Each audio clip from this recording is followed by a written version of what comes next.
Hey everybody, welcome back to Football Italia. I'm Wayne Gerard here with Lorenzo Bettoni, and unfortunately we don't have good news for you following Italy's 1-0 loss to Spain. I see a lot of comments piling in. I know there's a lot of animosity right now, a lot of hard feelings. Also, a lot of players being blamed, some in particular. We'll talk about if that's going to be a team thing or if we really do need to move on from certain players going forward. But Lorenzo, you just joined the Spalletti press conference, right? How did that go? Well, of course, he was highly disappointed. He knew the performance wasn't good enough. He refused to blame any particular player. He said three or four were not really, didn't really match the expectations. But in general, the performance for everybody was really quite poor. And I mean, it's uh, it's it's pretty tough because he surely had imagined something different. He wanted to play a different brand of football. He hoped to see a team that was closer to Spain. However, he said that in the second part, especially in the last 20 minutes, when he put in Retegui and Raspadori, said they were fresher, so they were able to press a little bit higher up the pitch, and we were able to win the ball um, high up the pitch and create something more, but it was still not enough. Of course, the coach was very, very disappointed. Yes, disappointment. I want to go through, before we get into the breakdown, we do have a lot of comments here that I want to go through. Baré su único capitano says, unfortunately, Scamacca not being able to hold up the ball and just passing to the Spaniards set the tone. We lacked conviction to play our game, and that just made Spain even more confident. Just going to go through a few of these from Pickle Pictures, Miss Duncan Quasar, a couple of our usuals here, which is nice to see. By the way, guys, let us know how you're feeling. Keep these comments coming in. On the Italian record against Croatia, not very good. Our Visconti says, forget about the win. Italy didn't even want the ball tonight. So careless in possession. Lorenzo, coming into this match, we heard a lot from Spalletti, and he said, we're going to play the way that suits us. And he said, we're going to outplay or not be afraid to mess up our Armani suits. In fact, we saw the complete opposite. Italy lacked possession. It was around 60-40 by the end of the match. Italy played the opposite of their game. Our Visconti here says, so careless in possession. It seemed like Italy was playing very long. All their passes were much longer than Spain's. Almost like a nervousness. Did you feel that Italy seemed nervous on the ball? I think.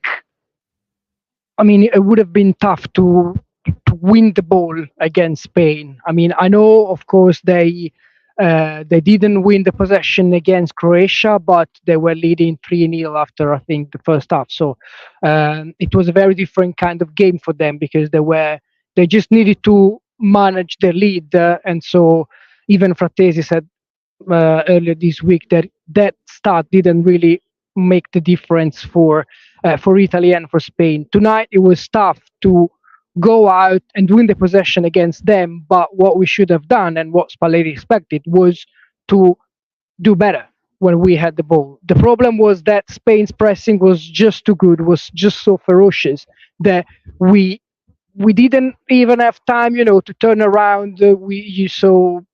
I saw especially Jorginho and Frattesi, who were replaced at the break. They struggled so much to, get the ball, be in the right position, and try to make the right passes, for some good counter attacks. We saw at some point something that we had seen in a training session as well this week. So Italy were able to create a little bit of space for Barella in the central of the pitch, and still, even if Barella had a little bit of space, the movements were not quick enough. They were not just not good enough.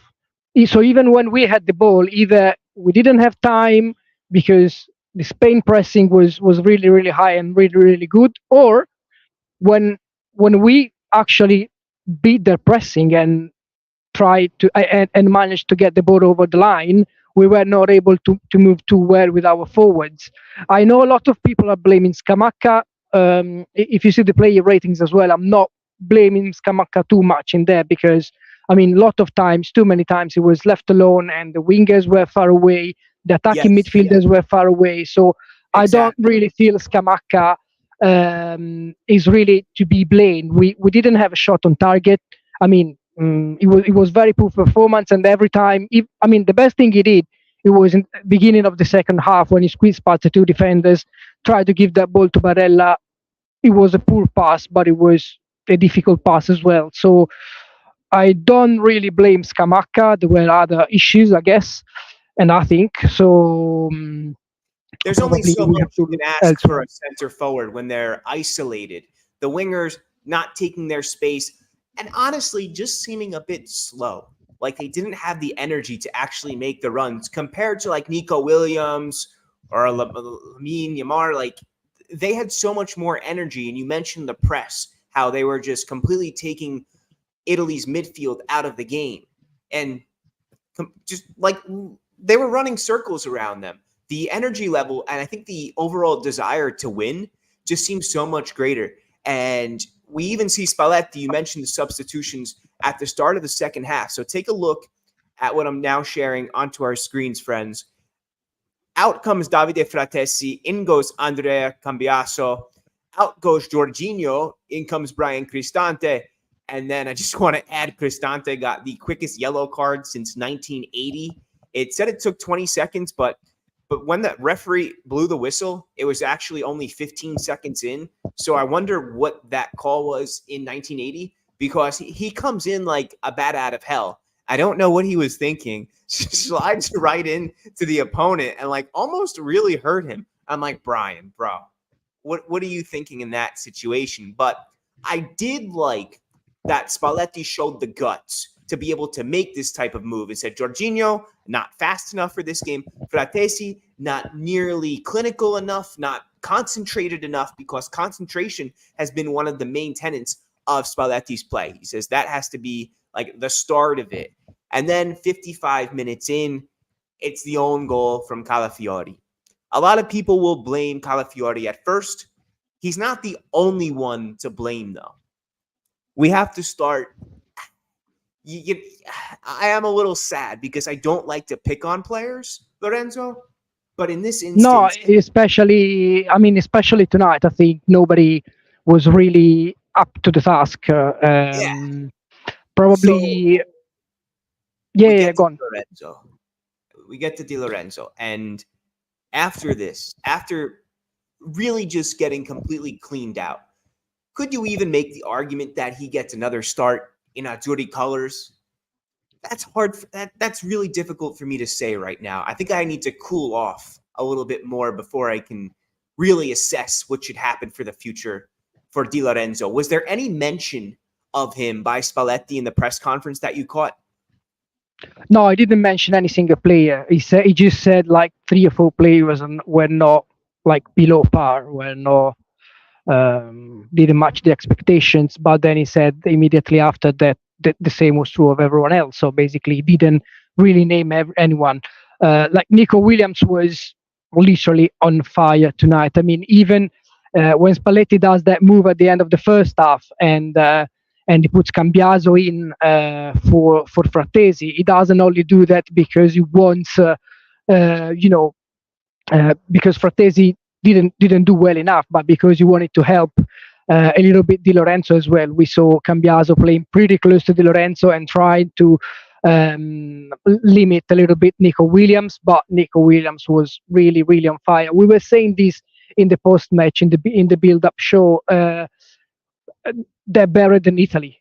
If you take them individually, they're better than Italy. Right. One-to-one situations, the wingers are very strong. The wingers are very fast. The midfield is not the midfield of the three legends with Fabregas, Xavi, and Iniesta, but it's still a very, very solid midfield. So we knew that individually they would be better than Italy, but at the same time we expected something different when we had the ball, and I think we should have expected something different when it came to pressing.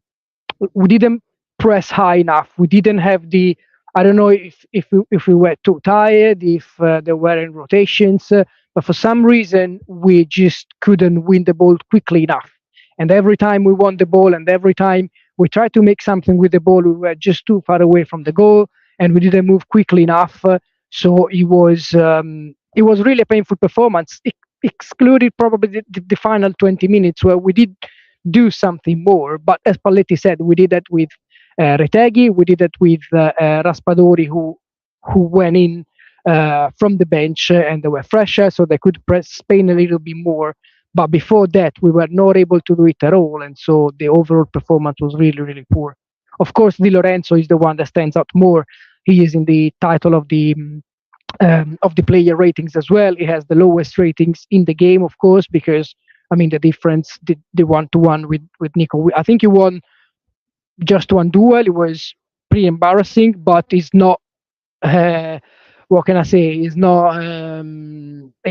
not entirely to be blamed, because sometimes Right. you have to face strong opponents as well. Perhaps leaving him in the 1-to-1 was a little bit too risky from Spalletti. Right. It's not like Italy went out and had 10 shots on goal and all of a sudden there was this big mistake from Di Lorenzo. Di Lorenzo's mistake is a byproduct of Italy's overall level throughout the match. It's what occurs when, as a whole, as the 11 players on the pitch do not step up and take the game under their control. Di Lorenzo did have a very poor match. Losing that battle, that 1v1, shows you sometimes what it means to be young and very talented. And that's what Williams is. That's one of the best Euro performances I've ever seen. I thought he was great tonight. And yes, completely outclassed. But Yamal and Di Marco on the other side was the same. I mean, yes. the own goal from Calafiori came from Nico Williams. Nico Williams caught the eye a little bit more because it was simply great tonight, as you said. But it wasn't much better from Di Marco on the other side of the pitch. It wasn't. So probably in that, the mistake is that you need to provide a little more support to the right backs, to the full backs, so that rather than being always in 1-to-1 situations, they can have a little bit of support. They can get, I don't know, Cambiaso or Bellanova trying to help them on the flanks, and try to be a little bit more cautious defensively, which doesn't mean we should have just sat back and wait for them and then just counter-attack. It means that probably leaving the 1-to-1 for Di Lorenzo 45 minutes and Di Marco for 90 minutes, for sure, the results probably it wasn't the best option, the best choice. I wonder if Spalletti had gone with a more offensive yet faster wingback like Bellanova, if he should have gotten more time. I'm really missing the fact that Italy do not have Udogie. I think his speed, his physicality could have been something which really helped this side. He misses the Euro due to injury, or else he would have definitely been with the side. A lot of comments, keep them coming in, guys. Let us know what you think. Lorenzo, of course, is at the stadium. And Baresi Unico Capitano raises this point, like it didn't seem like there was a leader. I do think Donnarumma was the undisputed leader of tonight. I thought Bastoni was a leader, but it seemed like I saw a good tweet of yours from about Bastoni, and I think exactly the same. I mean, one of the few good news of the night is that we have a solid goalkeeper. We knew already, but many probably still didn't. We talked about this after the Albania game as well, and we have a very this one. Yeah. He is the Italy defensive leader. There were doubts on whether he could play 4-man defense, but he can play 3-man defense, 4-man defense, and he has quality with the ball at his feet. I saw a stats, he said he had like 94 91 passing accuracy and won 5 ground duels from 6 in a night like this. Was an amazing performance. Yes, and he's been amazing for Inter for the past 2-3 years. He's been incredible, and now he's 25. And it's social media plays its toll, because the whole aura thing, the Calafiori aura, and that gets likes and it drives social media attention. But don't let what's happening on social media take you away from seeing the game with your own eyes. And also don't forget what the key requirement is from a center back, which is to lead your back line, be confident, win the ball back, and make those last second saves when that's required. To me, that is what Bastoni epitomizes. He along with Donnarumma, should be wearing the armband tonight, because but what Inter have done by investing in Bastoni, to me, is the smartest bit of business in football, probably in the past decade, and definitely the best bit of business in Italian football since, I don't know, Roma bought Battistuta and then won the Scudetto in 2001. Like, I can't think of another situation where such a smart move was made by Beppe Marotta, going back to that. But to the original point, yes, Calafiori is talented. Yes, he's still raw. He's still young.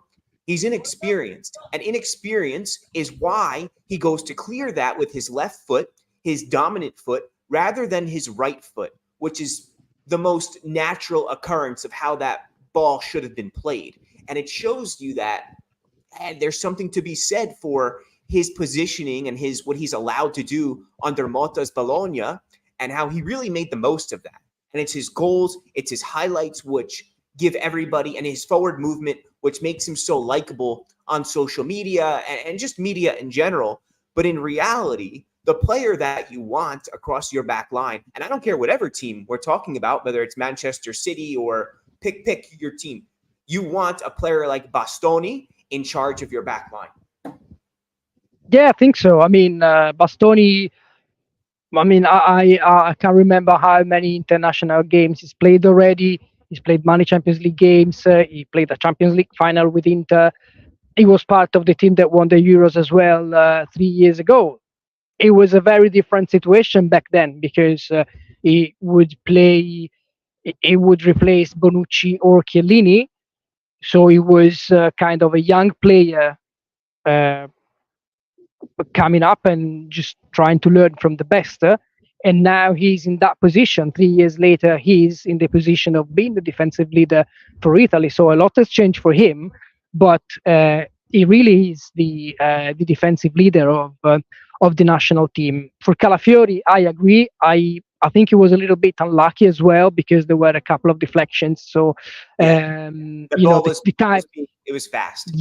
So the time to react wasn't that much. I think he was a little bit unlucky, specifically on that on goal. In general, of course, it wasn't easy to build up for Italy. It wasn't easy for midfielders. It wasn't easy for defenders. It was a tough game for everyone on the field. But what I liked about Calafiori is that he tried to react. He tried to move forward. He still tried to show that sort of personality that he makes him so much liked by, as you said, by social media, but by top clubs as well. So there are some positives, but it's hard to talk about them now, because we really wanted to see a different performance. We really wanted to see a different result, and Spalletti wanted to see a very different sort of game as well. So now go on. If he does start to play and Spalletti finds a way to use him the way that Motta has, and in that instance, what should happen is Jorginho or Cristante should then slide backwards and cover him.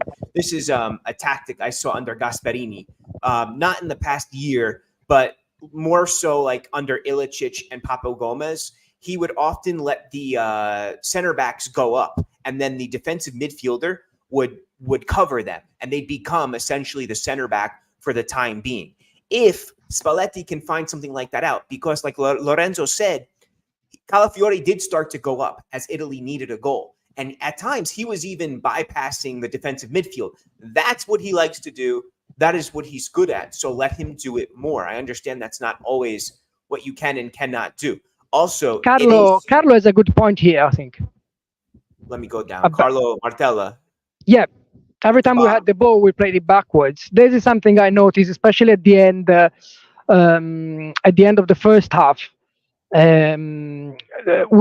We had the ball in midfield. It was a promising situation, but rather than try to move forward, we went backwards to the right back, and then the centre back again, and then Jorginho, then the centre back again. This is something that Spalletti tried to explain yesterday in the pre-match press conference. He said the key will be get the ball and try to look for a free man as quickly as possible. There weren't such occasions Yeah, there was no tonight. free man. There was no free man. And does that come down to Spain suffocating and taking out all of the passing lanes because their midfield was that athletic and technical? Yeah, I think so. But we expected them to leave some space for Italy. To be fair, those who saw the game against Croatia, also Spalletti said and Raspadori as well, and Frattesi as well said, we know they're going to leave some space, so we need to make the most of it. There was no chance to do it. Like, we couldn't move in the right positions. We didn't find the right positions. We didn't press high enough to cause trouble for Spain. Perhaps, for sure, after the game, it's easy to say some decisions from Spalletti were not correct, because after the game, everyone's good at saying it. We had a pre-match show, and everyone was quite happy and quite confident that we could do well with the same lineup we used in the previous game against Albania. But of course, that seeing the Spain side, probably a little more help on the wings would have been helpful for Di Lorenzo and Di Marco, because the 1-to-1 on the 1v1 against on the flanks were deadly for Spain. Really, tonight there was a huge difference on the flanks. A huge difference on the flanks. Going back to missing that player who was like Spinazzola. You made a good comparison last time, I think, in the post-Albania match. And you mentioned how whenever Italy has done well and probably won gold in a tournament, there was a left back who was at the center of that, whether that has been Grosso or Spinazzola. And to be fair, even in 2006, on the right side, Zambrotta was fantastic. He played some of the best football of his life during that tournament. He came up with a big goal. So the flanks here again, like in this Spain match, prove that it's so important. It's whether that's down to speed, whether it's down to these players getting involved in scoring goals, but sometimes it's been discounted throughout history. Wing players they're just fast, they're just utility players. But in reality, in the modern game, they're essential. They're essential to your play. And Mr. Duncan Quasar says, I still believe, and if a big if we see Spain again, Italia will win. I have an idea, Lorenzo, not so much an idea, but a thought after this. I think if that own goal is not committed, Spain does not score tonight, regardless of the momentum and regardless of the statistics. I think that they were organized enough in the defensive third that Spain were not scoring. And I know you could look at Nico Williams and say, okay, or Lamine, like these guys were ultimately going to score. I did not feel that way. I thought they were going to hang on, to be honest. I thought it could have definitely ended 0-0. Italy could have gone back to the locker room, licked their wounds, and then figured things out again. And who knows where. Probably, to be honest with you, Italy would probably end up in the same place that they're going to, most likely, which is second place. But I guess that's just hypothetical. But we can where are you now, Lorenzo? Are you right outside the stadium? Do you see a lot of... Is it pretty much empty at this point? No, it's not exactly outside. I mean, it's outside the stadium, but it's not exactly outside, the entrances and the media area where we are. In here, we are just, you can see it now, but there is the media working areas on my right. And the stadium is quite far away, but is not, as I said, it's pretty different from Dortmund. In Dortmund, it was all pretty close. In here, we have the media working area here on my right. And over there, you can see the stadium. But it was, for the post-match, it's an important post-match because we need to talk about a lot of things. We need to talk about the match. We need to talk about what we need to change. We need to talk about what we need to change in the next game against Croatia, because mentally it's going to be a very tough game for Italy. It's true that we qualify with 2 results from 3. And even a defeat, we need to see the results of other teams. So even if we finish third, we lose the game, we finish third, we may end up as one of the best third placed, but it's not a scenario that we want to consider. The important thing is that we still have the fate in our hands, and we want to, and we need a win or a draw to go through. But it's not mentally probably ideal for Italy because Croatia need to win, and Croatia have been in this situation already, and they made it. They made it in the World Cup. They made it in the Euros. At some point, you would think they were going to go out. There was no way they could progress. That wasn't the case in the end. They have a lot of experience. We don't have as much experience as they have. So it's going to be a very difficult game. And when Italy historically, when we go into a game and we have a lot of options and we think we're confident, it's usually worse than when we have just one option. So don't take this much for granted. We will have to change something. Spalletti will surely change something. Yeah. And of course we can already start talking about that because it's going to be a key game. Yes, Croatia does know what it takes to progress. They might be old at this point, but there's something to be said about their experience. And if they know they just have to do one more match, they might be able to squeeze the very last drop of the juice that team has left. And what I'm doing now here on your screen, everybody, I'm looking through some of these names and seeing perhaps who should be starting instead of some of the players we saw today. I think there's a couple names that you might be thinking, like Giacomo Raspadori, for instance, somebody who can add maybe check more than Scamacca. Scamacca being isolated, perhaps a player who can work along the trident and not wait at the top of it would be more influential in Italy's build-up. Perhaps it's a big change. If you replace a classic center forward with a false nine, is a big change. So probably you need to change a little bit more. I don't know if we play Monday. Today is Thursday, so we have Friday, Saturday, Sunday is already the day of the game. So 3 training sessions. I mean, Raspadori, he has 11 appearances under Spalletti, is the most used alongside Di Marco and Frattesi. So of course Spalletti knows him well. He won the Scudetto with Raspadori. He wasn't a regular starter at Napoli, of course, but we already spoke about Spalletti using the false nine. We know very well. We know very well that he can use and he knows how to use this sort of tactics. But is it too much? Like going from changing nothing in this match to changing everything in the next one.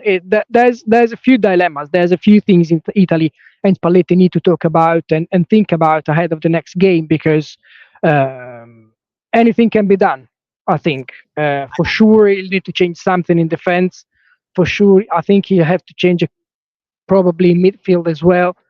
And then we'll see the attack. I have my ideas about the defense. I'm going to ask you about the midfield after it. I'm going to say a name, Gianluca Mancini. You put him in, or does he still stay out? I don't know. Or Calafiori.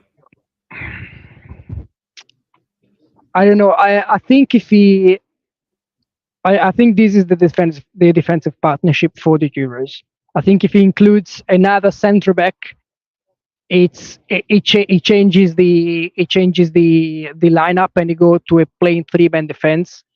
So, for example, I would imagine Mancini with Calafiori and Bastoni, or Buongiorno with Calafiori and Bastoni, and then change something. Maybe put in Bellanova for Di Lorenzo, or put in Cambiaso for Di Marco, or Cambiaso for Di Lorenzo. But I see Bastoni and Calafiori starting pretty much every game at the Euros, and if he changes something in defense, it's going to be for an extra central defender. I think that's the best move here. You go to a 3-5-2, like you mentioned. In steps Mancini, Cambiaso for DiMarco. I think DiMarco needs to be replaced at this point. And on the right side, it's Bellanova. I think that's it right there. You go a three-man midfield. You figure it out from there. You've put Pellegrini perhaps right behind Scamacca, who I think should still start. Or you could go Scamacca Raspadori. Don't forget that those two played together. Not you, Lorenzo. I know you don't forget. You have an incredible memory. I'm just saying, everybody don't keep in mind that those two were excellent together at Sassuolo. So maybe there's something to be said for the chemistry between them, and if that can help Italy score goals. So only two now, 2 games, 2 goals, and both of them came against a rather not great side of Albania. So, I'm asking you something. Barella, sorry, Chiesa starter 100%? What do you think?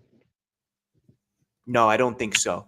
I love Chiesa, but I think that it's going to really hurt his confidence if you need him further in the tournament. But I think the tactical shift is more important than the individual in this case, is that the midfield getting shored up or bolstered, strengthened, as well as the defense is more important than restarting Chiesa. He's been okay.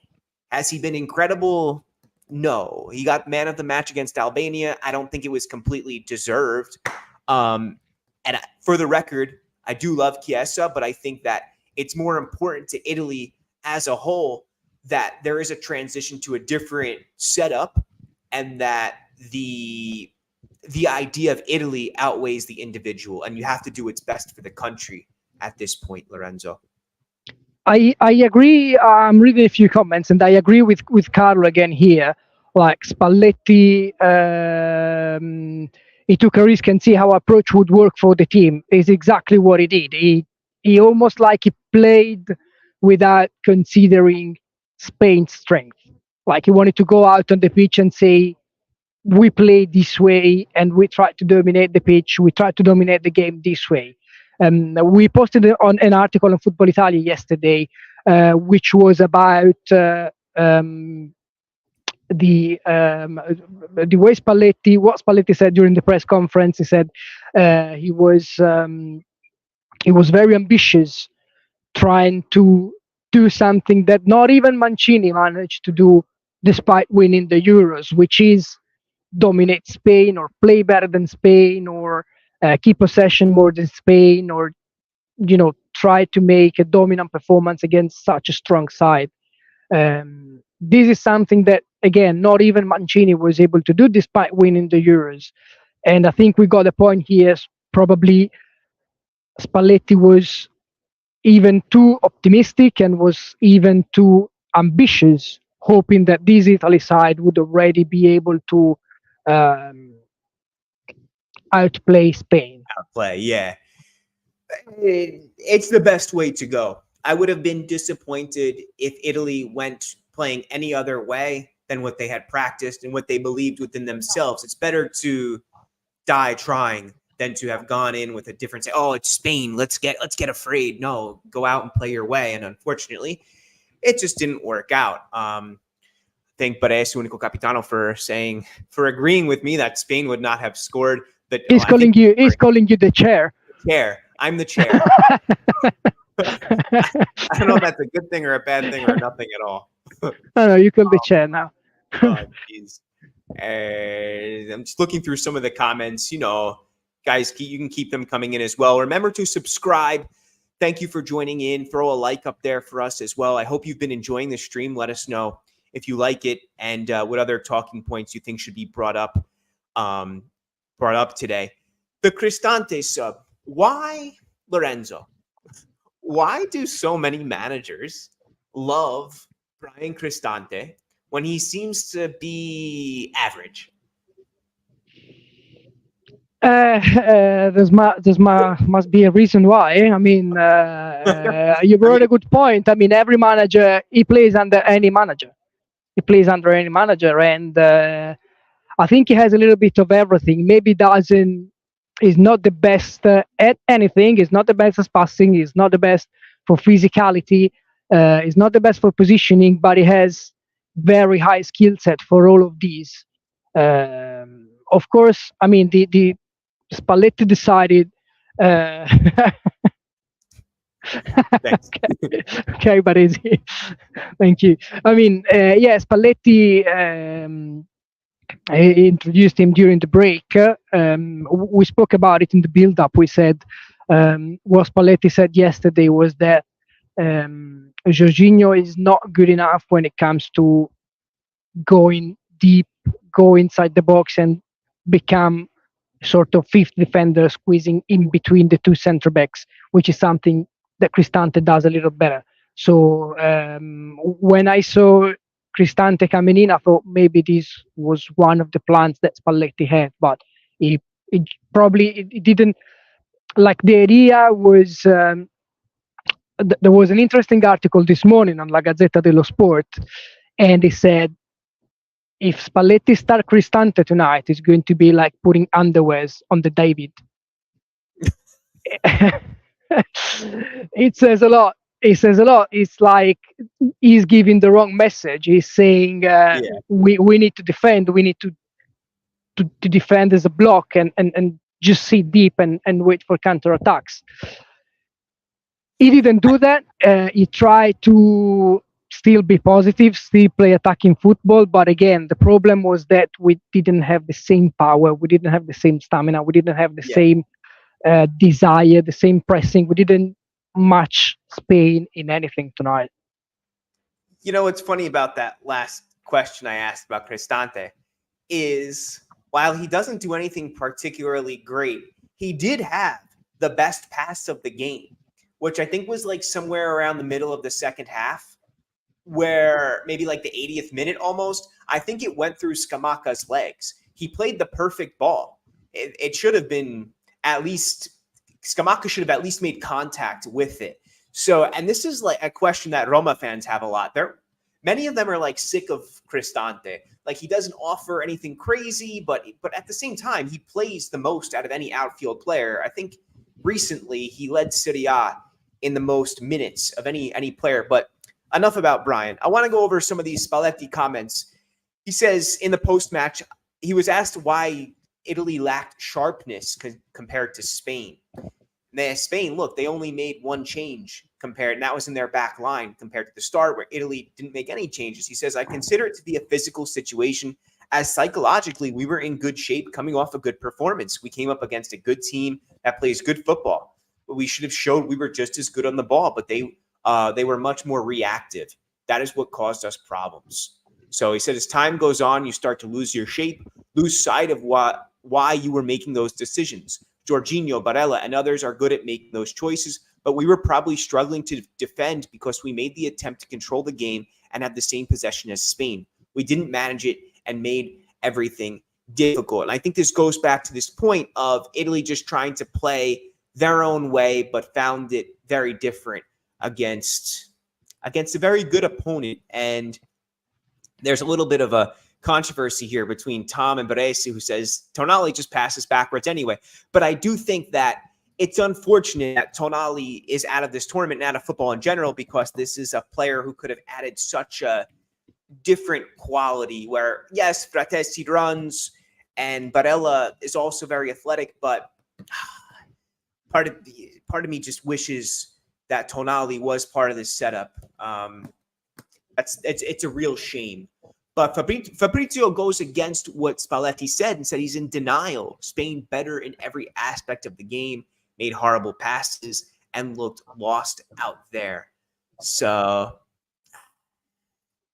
to be fair, Spalletti in the post-match press conference, we're going to have the major talking points out very early tomorrow morning on the Football Italia site. He basically admitted that, just Italy were just good enough and that Spain outplayed us. We said at the beginning, he didn't mention any single player, but he said pretty much everyone struggled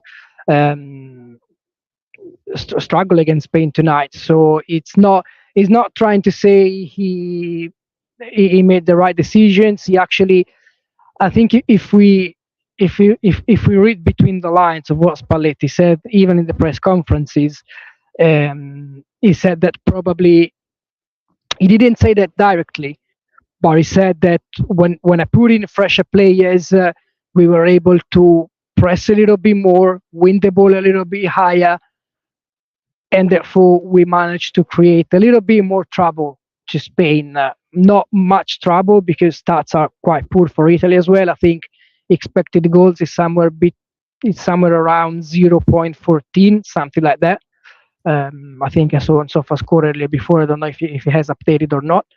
So he didn't say it directly again, but he said that with fresher players it would have been different. Yes, it would have. There definitely there's Carlo players like Carlo is my man tonight. He's saying everything I think. He got it yeah. wrong. Tactically, he got it wrong. Carlo's on the ball. Carlo's on the ball, yeah. Everyone else, thank you very much as well. If we're not getting to your comments, it's just because Carlo's been he's been our lead analyst tonight. We'll leave him the chair the next time. Yeah. Let's look at some of these player ratings. So I don't know how you got these out so quickly, which is amazing and a testament to your writing skills. Di Lorenzo, let's start there. He will see Nico Williams in his nightmare. Donnarumma, 7.5, definitely. Donnarumma would definitely, for me, was the best player on the pitch tonight. And it's low across the board from you, appropriately, 5.5, 4.5. Interesting that you gave DiMarco a point lower than Calafiori, given that he had the own goal. But I'm going to guess you put that there because he just got killed all night. Yeah, I mean, I don't really blame Calafiori for the own goal because I felt it was a matter of time. Like if it wasn't Calafiori, like 2 minutes later, Nico Williams hit the crossbar. Donnarumma had 3 key saves in the first half, at least 2 in the second half. I felt it was a matter of time. I don't think Spain wouldn't have scored. I think Spain would have scored at least a goal. I think Italy should have done something different in terms of pressing. He wants money for the chair, Carlo. So I think they would have scored, and I think the biggest problem for Italy were on the flanks, where Di Lorenzo and Di Marco just struggled too much on the one-to-one. And if you think about the great Italy performances or great performances from the Italian clubs in European competitions, there is always great performances from wingers who help defensively and who help the fullbacks to cope with fast wingers. You remember in the treble in 2010 against Barcelona, but even I think Lorenzo froze up a little bit there. We'll wait till his Wi-Fi kicks back in. We'll see him move on that. But as we're looking through some of these player ratings, guys, the one Camarda is a very good shout for somebody who could be included in Italy going forward. Absolutely. And let's say, theoretically, Italy crash out. Let's say the match against Croatia is awful and Italy failed to get out of the group. And what do you do then? You look at some of these players and their ages. Let me pop this up. 30 years old, Di Lorenzo, Di Marco, 26, Gatti's 25, Darmian, 34, Gianluca Mancini, 28, 29, Cristante, Pellegrini, 28, Barella, 27. Not old, but I wonder if you kind of make like a hard line in the sand and you say anyone who's on that cusp of 28, 29 years old, then you say, hey, look, we're going to go out of them, but we got Lorenzo back here. He's going to join. Yeah, here we are. Sorry, little technical problem. I made a tricky, not tricky, but a bold claim that let's say worst case scenario, Lorenzo, and Italy does crash out against Croatia. Is it then time for a revolution? Because I saw Camarda mentioned here by Tom Long. there is an interesting generation coming up with Pafundi, Camarda, who to me looks like he could be the fantasista who Italy have been missing for the past decade. So would then Italy have since not qualified for 2 World Cups in a row? Is it then time for a revolution? Can we finally say, okay, time to cut off players, let's say, over the age of 30? No, I mean, I think we are already witnessing the revolution. Like we have a lot of, like we have 15 players who are Euro debutants in this tournament. Only how many? I think 10 or 11, probably just 10 from 3 years ago.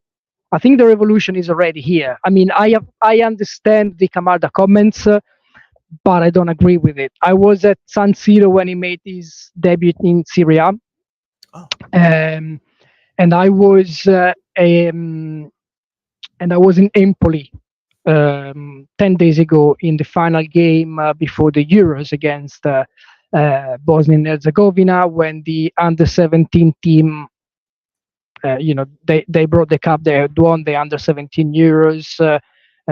They were, I mean, they brought the cup. They lifted the cup in front of the fans, and they were given the credit they deserved. They're under 17. They're kids. If you look at them, you look at them from the stands, and you see a group of 26 kids. So professional football is very different. Camarda has incredible potential. He has the potential to be the Italy striker at whatever World Cup in the next 10 years, whatever World Cup in the next 50 years, whatever European competition for Milan and for the national team. But he's a kid right now. Ibrahimovic spoke about him. Even Ibra said when he had his press conference, he said Camarda at his age is probably better than what I was at his age, which is a big thing from Ibra, a very big thing from Ibra. Yeah. But you'll see a very different Camarda when we speak again in 1 year. We're going to see a very different Camarda, because this season he's going to start playing with the under 23 of AC Milan in Serie C, third division, first time in professional football, and it's going to be a big change for him, because Primavera football is so different from under 23 football, which means you play no longer with kids of your same age, but you play with men, and you play with men who want to win championship. You don't play for nothing like in the Primavera. We're going to see a big physical development. We're going to see a big physical change. But right now we're talking about kids, and this is what we need to remember, because it's not. It's just not time enough. I mean, Scamacca has played 17 games with the national team. Of course, he scored just 1 goal, but we just being Scamacca, we just throw it away and we put it in a 16-year-old kid. It's not how we work. I think we are in the revolution already. Probably, as we said, Spalletti was too optimistic and was too ambitious to play as he wanted, without preventive marking, without trying to help the fullbacks with Spain's quick wingers. But we are already in the revolution. Like if we think about the game against Albania, we can't think we will dominate every game like against Albania. But if we think about the game against Albania, we played. We said it 5 days ago. We played with 10 playmakers. Even Bastoni, even Calafiori, they were our playmakers. So, of course, it will take time to be like Spain. Probably we will never be like Spain, because we have different skill sets as a national team. But we need to accept that, and we need to. I mean, we're still Italy, 2-time Euro winners, 4-time World Cup champions, and we never won all these trophies playing like Spain. Very true. Italy has their own identity, mentioned their own skill set, their own way of playing. So if you have just joined us, that was a question I posed to Lorenzo. Should Italy really look, if it's worst case scenario by the end of this tournament, should they look to revolutionize by cutting off some dead wood? I would look at players maybe over the age of 28, 29, guys like, well, let's not get into the specifics. You know who I'm talking about. But Lorenzo mentioned that Italy is already in the middle of their revolution. I pulled up the photo or the slide here of Scamacca, and 17 games, just 1 goal for Italy so far, 12 substitution appearances. So it's not a great look for Scamacca. And we go back to this idea, what should Spalletti do now heading into the match against Croatia? I posted this idea that maybe we go with Giacomo Raspadori as his false nine. But I don't think Scamacca is the problem, to return to this. 6'5", he's gigantic. It doesn't make much sense to take him out. He's got goals in him. I just saw him recently in European play, and he was excellent. He was everywhere. He's not the problem. It's the .16 XG that we see tonight, which is something which comes from a team issue. The team as a unit not moving further up the pitch, not beating their men one-on-one, and not being able to impose their game. I just saw episode 13. He put Scamacca needs more. Absolutely. The whole team needs to do better. And that starts on an individual level. That starts with leadership, as was mentioned earlier by someone way up about 40 minutes ago at the start of this stream. Guys, we're way in this one. If you have missed any of it, you can go back and rewind. You can start over. Just remember to throw a subscription there. This is Football Italia's brand new YouTube. Lorenzo is straight in the stadium. He got to go to the match today. He got a nice accreditation. Accreditation? Is that the word? Accreditation, yeah. Accreditation, yeah. So let us know what you guys think about tonight. We've got just a few more minutes going tonight. And any last comments, you can write them in now. And let me say I agree with you and Scamacca. I'm really eager to see more from him with the national team, because I really think he needs confidence. He needs a big performance with the national team, like the one we lost to England, but that was a big performance from Scamacca. Was a big goal. He needs another night like that.